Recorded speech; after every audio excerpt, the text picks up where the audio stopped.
Joni Luolamaa. This is the best pronunciation I got for you. Great to have you on the Joy of Paddle. Who is Joni?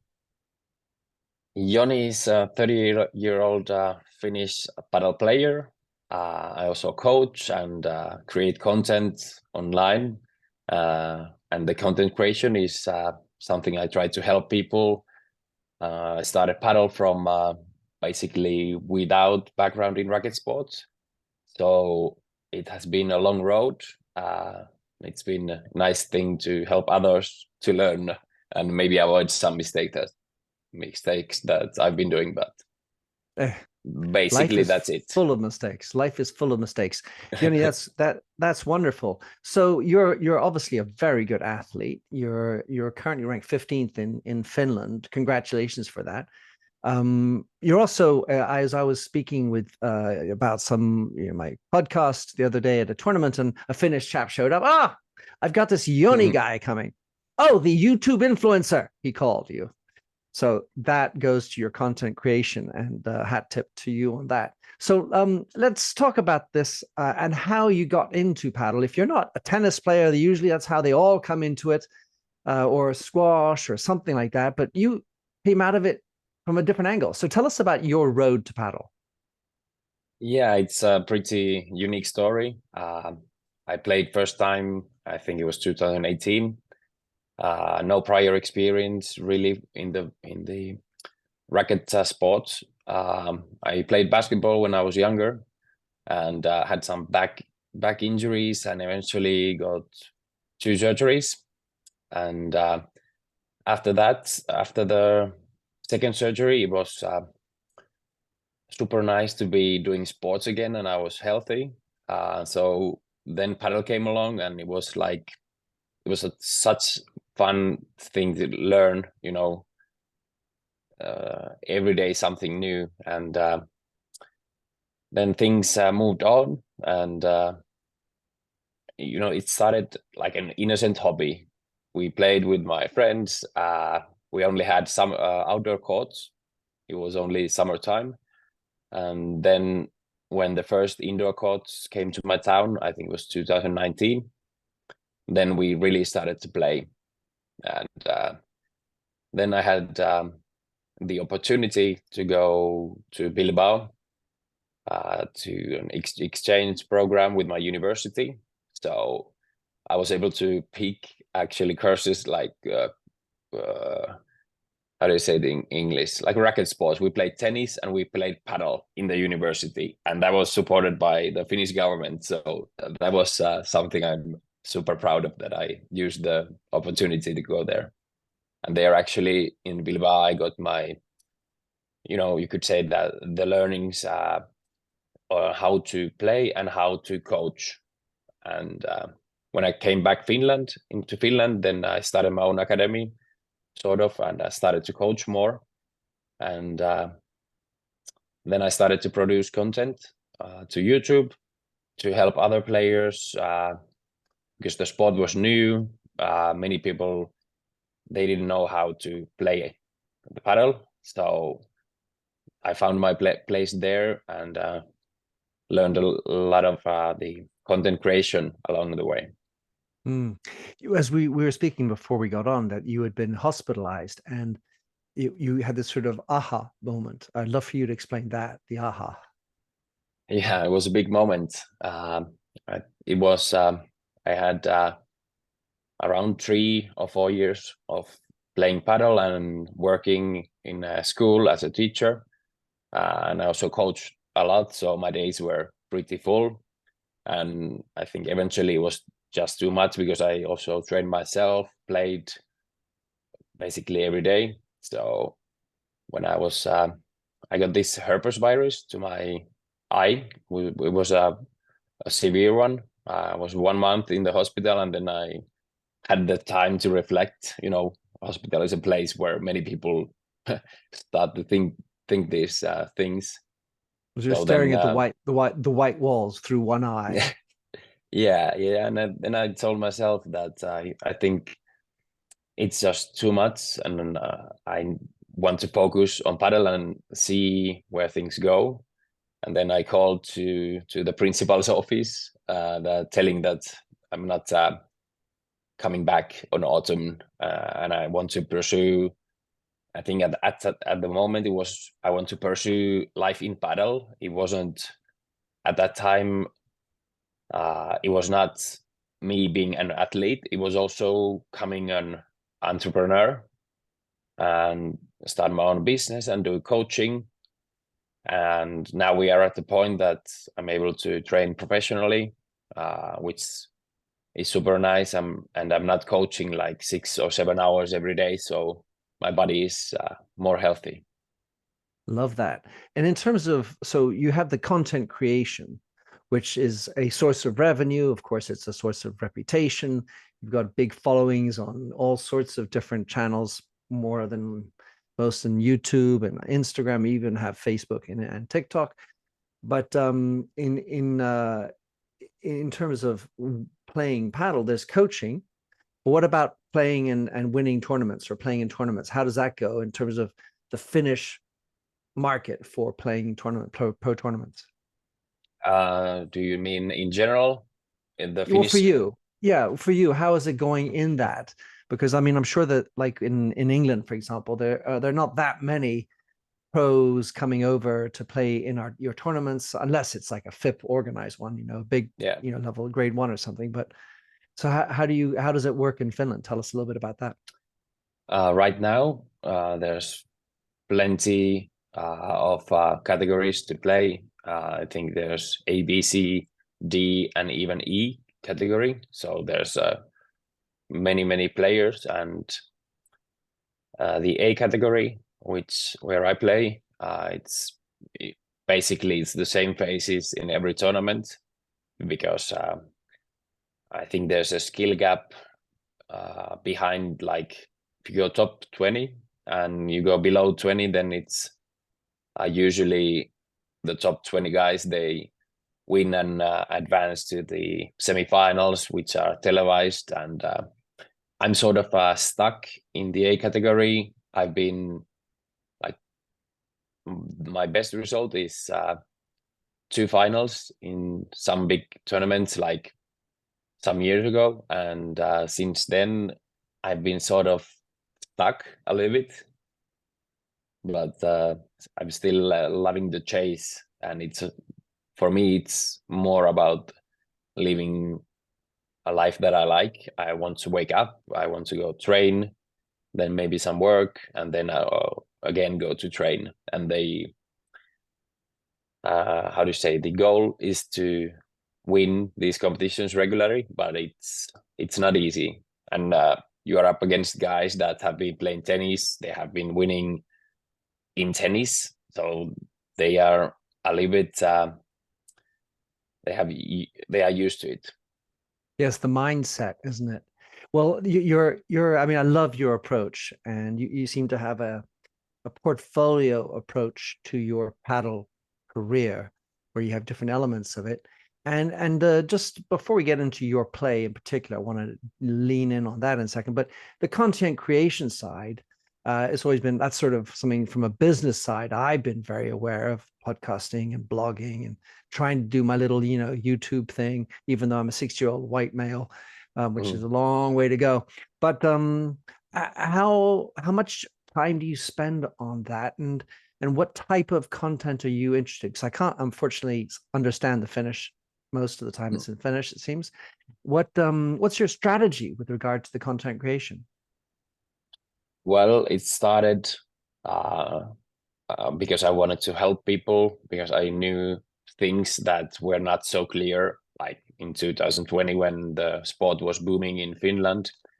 And little by little, I have been able to secure some deals to help my career. But at first it was just I got a few rackets, some clothes, and that was about it.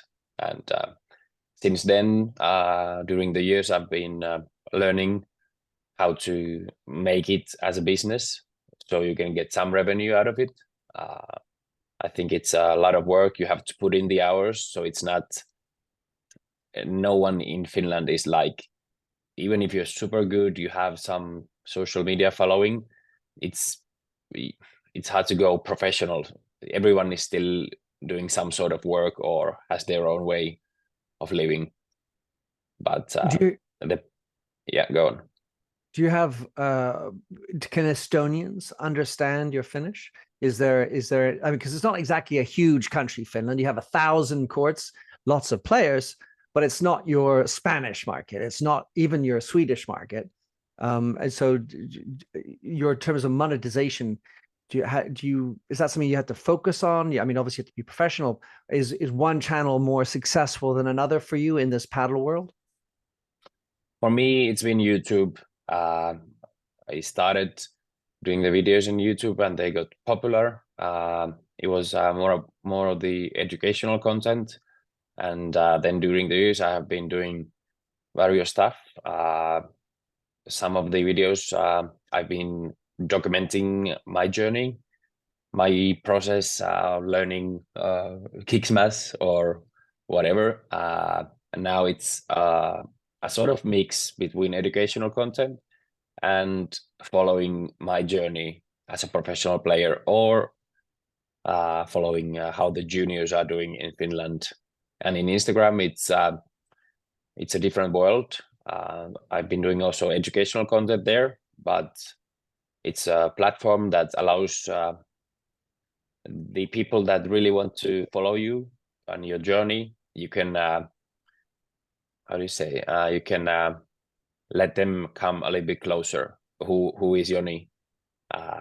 And I've been trying to be open in the social media. Nice. Well, obviously it is working, and that's very exciting. One of the things you just said, you're learning the kick smash, and I'm trying to imagine how a basketball player learns a kick smash, because for someone who's been playing tennis all of my life, doing a second serve, effectively, it's a second serve motion. It's a natural shot. You just have to arch your back. You have to hit it as high as you can and pop it up, sort of thing. Of course, for me, it's still quite an exercise. But for you, coming from no racket sport background, essentially, how have these shots worked for you? And do you feel like you have an orthodox or an unorthodox approach to the shots that you make? Yeah, we can start with the basketball background. I think I'm gifted as an athlete. My education is physical education teacher, so I've done plenty of sports, but not really. Basketball was the only serious one. But the racket sports has been growing pains. It's not been easy, but you have to learn to enjoy the process, because that's all about it. You put in the hours, not because someone is forcing you, but you have the positive attitude. And whenever you at the start, whenever I had a chance to go on the court with anyone, I went. And then little by little, I remember the first kick smash that actually got the top spin and went out. Those have been the best moments, because I've always loved the learning part of basically any sport. Well, it strikes me. I was interviewing Luis Estrada, who was a professional tennis player. He's Venezuelan, now is #1 in America. He's actually a very short fellow. But what he said, which is interesting, is he loved the learning process too. And what he did is he sacrificed a year to lose, to unlearn the tennis that he had done. Whereas you come into it from a very different angle. You don't have to unlearn tennis. You've just got to learn paddle. And coming from, I mean, being a great athlete, obviously any photograph of you, you can see your pectorals coming through, and you're obviously you're a tall, good looking chap. And that, not that good looking helps, but it's part of your package, I should say, for anyone who's listening without looking. And so how would you describe the type of player that you are? And to what extent was Bilbao instrumental in making you the player that you are? I think I could start remembering the years when the first tennis players also came to the scene, like the young ones, and they really wanted to learn paddle. I was able to use that to my advantage because I was super counter-attacking player. When they hit a short smash, I was able to go and win the points, and defense was always something that I was consistent. Not really about attacking volleys. They were more about putting the ball in the court, not making a mistake. So in the early years in Finland, I think that was my best characteristics. Super hard word for Finnish Yeah. to say. Characteristic. Yeah, I get it. Yeah, but then I think like maybe 2 years ago, then I was a little bit stuck on the ranking again, and I found it a little bit hard because even if I did lob, trying to counterattack, but the other young, mostly tennis players who came to the sport and were really good, they started making less mistakes. They started not to give me easy balls to smash, and then I think my game evolved a little bit towards attacking side, and so it was the emphasis to have pressure with the volleys, to do basically everything a little bit better. So it has been shifting, and I used to play on the backhand side, and now I wanted to try and learn the game on the A side, and it's been really a learning process there.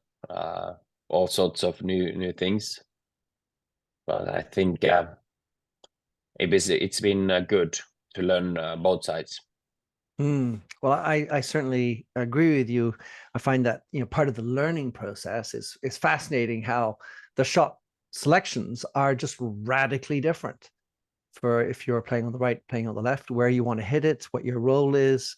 And as it happens, the game is evolving each on both sides, and we're learning different tricks. And you've got the Dinenos of the world who are actually hitting it, por tres, hitting it out from the right, or Yanguas and so on. So it is a changing sport. How would you describe yourself as an animal, a paddle player?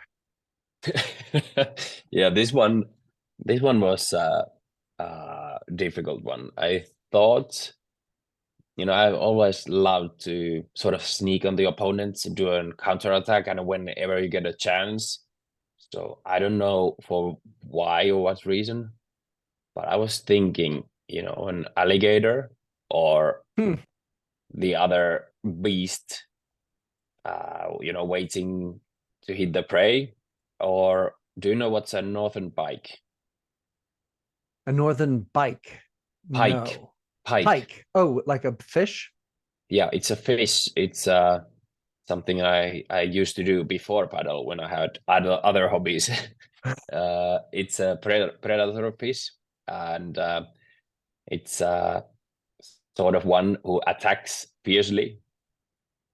Can be without moving, and then when it gets the chance, it's yeah. So maybe that one. I like that. Very interesting. First times I've had both of those. And the interesting thing about alligator, of course, it can do both land and sea. So you can be coming in for a little bit of water, and whoop, it comes out and grabs you. Yay. Nice. Well, what about your favorite shot? You talked about transition. You talked about por tres, now attacking more. Do you have a favorite go-to shot that you just, this is it? Yeah. This is I've always said the same thing, and it's jumping smash from the backhand side, because athleticism for me, it's been always one of my key strengths, and especially we had like super fast balls in Finland 3 or 2 years ago, before we changed, or the federation changed. So it was quite easy to smash even with a flat smash. So coming from a basketball background, so it's basically the same movement when you're dunking the ball. So that was super nice, and it was something that most of the players, they were not able to do. So I think that has to be my favorite one. But now I'm playing more on the A side, and I'm not doing that anymore, not that much. So it's a little bit That shame. well, that is something. I mean, I was imagining the jumping, the dunking posture. What's the key to getting it right? I think a lot of players they have problems jumping, and I've actually been teaching the jumping motion, and I think many players they could benefit uh, when you are recovering opponent smash. If you go Hmm. see paddle players, I think Ale Galan he's one with the most athleticism, maybe Javi Garrido as well. But there are still many players that find the jumping movement actually super hard. And one thing I've been always telling, you have to accelerate towards uh, the actual jumping motion. So then you can get the most out of, how do you say it, your Achilles. You're storing the energy there and then you can release it all at once. Out of your heels, in your ankles. Yeah, so I think it's also has to do, it's a little bit about the technique, and many players are not used to it. And in paddle courts or in situations you are running, you are not sure where the ball is. It's not easy to jump because you have to focus on so many other things. So that movement should come out of your the backbone. Hmm. How do you say it? Well, Yeah. you're out of your backbone, your spine. It's interesting. You talked about Garrido and Galan. Stupa does the flying smash with amazing skill, and he doesn't look like he's quite as strong or has the kind of basketball type, but boy, does he do it well. Oh yeah. Stupa is. I didn't write it down, but it's one of my favorite players, and it was the first shirt that I bought. It was Stupa because I saw him do the jumping smashes, so I felt super nice about him, and I met him a couple of times in the World Padel Tour events, and seems like a super genuine guy, and was super hardworking, always giving 100% on the court. So I think it's a sort of a player to look up to. Yeah, and he certainly does a great job with Dineno.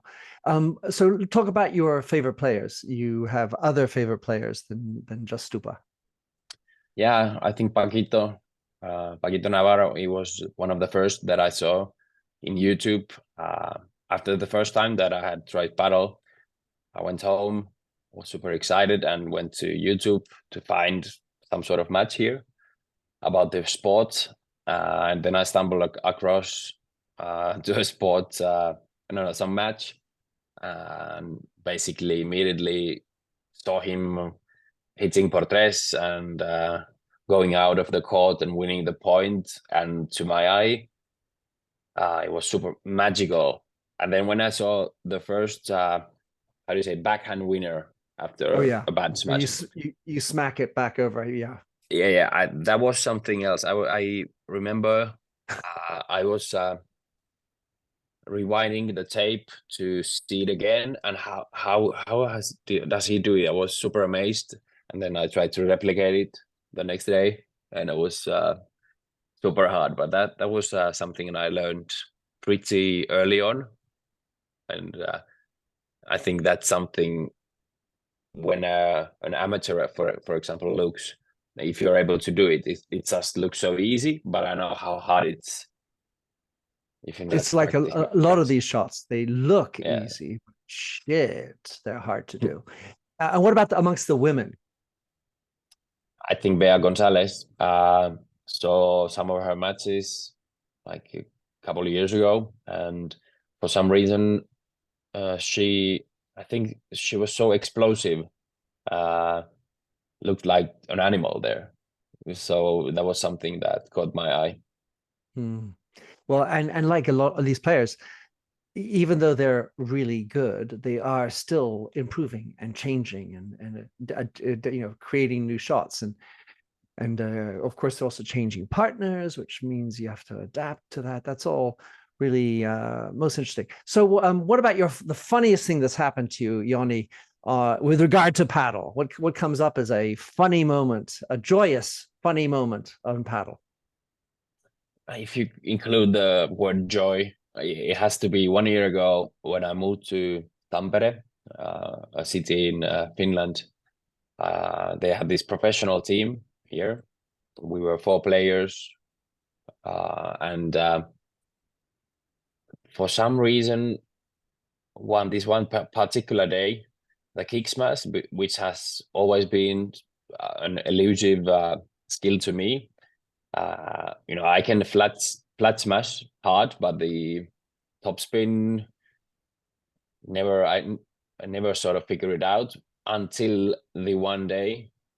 It was fast conditions, but regardless, I hit like 9 balls in a row from deep smashes, and then it just clicked, and I felt the motion. Like, I'm not saying it's easy to go and do the same thing in a match, but still, that was something that I really enjoyed.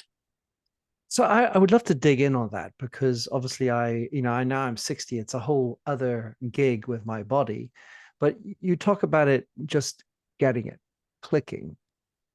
How does one get to that click? Well, is it a question of time, practice? How do you get that flow moment?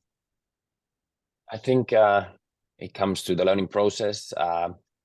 You have to, in the early phases, it's recommended by science that you sort of feel how the movement feels, and then you try to explain it to yourself, and everyone has their own ways of explaining it, and then you need a little bit of guidance from a teammate or a coach, or in the early phases it was YouTube. And then, for example, when I got the ball going up with the topspin, in my mind that was a good repetition, and then when I went flat, then I knew that's not what I'm looking, even though I can win a point with this one.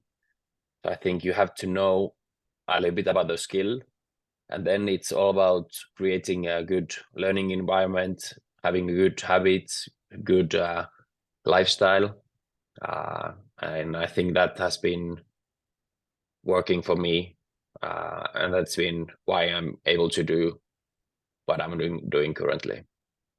The other thing that it strikes me is the decision of hitting that shot.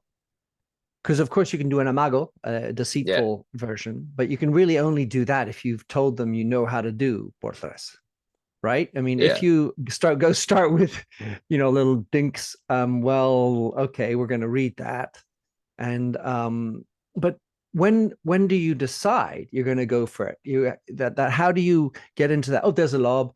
It looks deep, not too deep, or is it too high? Making that decision process. What's going through your mind before you hit it when you decide to do it? For me, it's been helping that you sort of classify the chords a little bit or divide it in the sections. Like, for example, for sure, when you have a lob towards the corner, you have a better angle to go fence, or when you have a lob middle, you go maybe cross court to the corner or center slow, or that helps. So then you don't have that many options to choose. So you a little bit do the work. So you're not at every lob, you're not considering like 6 different shots. Mm-hmm. So that's something. And then it's also about your partner really telling where the players are. And let's say your cross-court opponent comes to the net, and then my teammate tells me he's at the net. Then you have other options. You have like slow, middle, or hard to the body. But I think there are always a few options to choose from, and it's also what is your strategy against those particular opponents. So that also defines what I want to hit. And also the sensation, right? You some games you go into it, you're like, I got this. You're feeling it and you're like confident. And then other games, it's not working. Maybe the balls aren't going as flying as fast, or they don't feel like they're fast enough for you in those. So that also alters the course of history. Yeah, the feeling when you go, you forget everything else. I think that's something that I've always been quite good. When I go to the court, I'm not easily distracted. I'm able to be present. Sometimes, obviously, it's not like I'm always super present. Sometimes not, but I still try to sort of forget everything else when I go to the courts. Mm. Right. Well, what about we always say about sports, it's a great learning ground for life. Things you learn on a sports field, playing basketball or rugby or whatever. What about paddle? Now, since you've been immersed in the world of paddle for basically at least 5, 6 years, what lessons has it brought to you in your daily life? I think one particular training comes to my mind. I had problems sleeping. Went to the court and told my coach that today I will do my best, but I'm a little bit tired and my back hurts a little bit. And then he said, "Stop." Now everyone always tells the same things, especially in the amateur series. Like, oh, let's see, today might be a bad day. I was not sleeping. My child was screaming all night, and I'm not been eating, etc. So then we changed that. It was like 3 years ago, and then ever since, when I'm going to the court, even though you might be a little bit tired, but you're still grateful to go there. You have the positive mindset. Like this will be the best part of your day. So I think that also trickles to other parts of your life. You Having get a the positive sensation what I'm. attitude. Yeah. Yeah, exactly, and Being not grateful. think. Yeah. So that's something that's been ever since present. Love it. Fabulous. All right. Well, let's just one last word. What's the for you? What's your future hold in paddle, and maybe link it to the future of paddle in Finland? Tough one. I think now I really want to focus a little bit more on my playing career.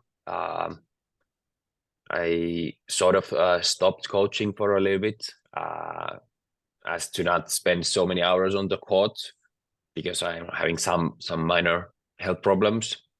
I think let's see how many years, but I think there's so much space to improve, and I'm 30. There are still older guys competing, and maybe if I get super Balastegin. consistent, yeah, that's the super example. But I think then I'm gonna do some coaching. I want to generate content that actually helps people. It brings a smile to my face when someone says in Instagram that, hey, this video was actually super good. I learned a lot. Thank you. So that's super words to me. I think that's the reason why I want to continue. And also from my side, when I know the Finnish paddle scene, I can use it to my advantage and work. And there's many opportunities. There's coaching, consulting, and having an open mind and being ready to explore, learning new things. So there's opportunities for sure. But first, a little bit about I want to find out where is the roof to my abilities. Go find the boundaries, right? Yeah, that's what I'm chasing. Fabulous. Well, I've had a tremendous ride listening to you, looking at you, watching you talk about your enjoy of paddle. How can people follow you? Because I mean, of course, I don't know if you have so much English content. What's the best ways in any event for to check out your socials, your connections, find you, follow you? Yeah, in Instagram, my surname Luolamaa. You can find me there, and in YouTube, it's Joni Luolamaa. You can find me there, and I'm just now I'm thinking. Yesterday was searching how to create subtitles like in more easily. So I'm SRT files. yeah.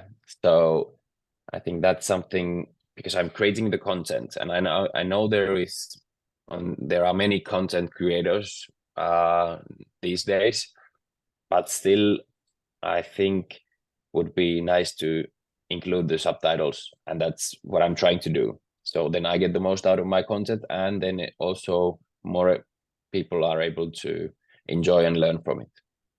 Beautiful. Well, just for Hey, everyone who, oh, should go for it.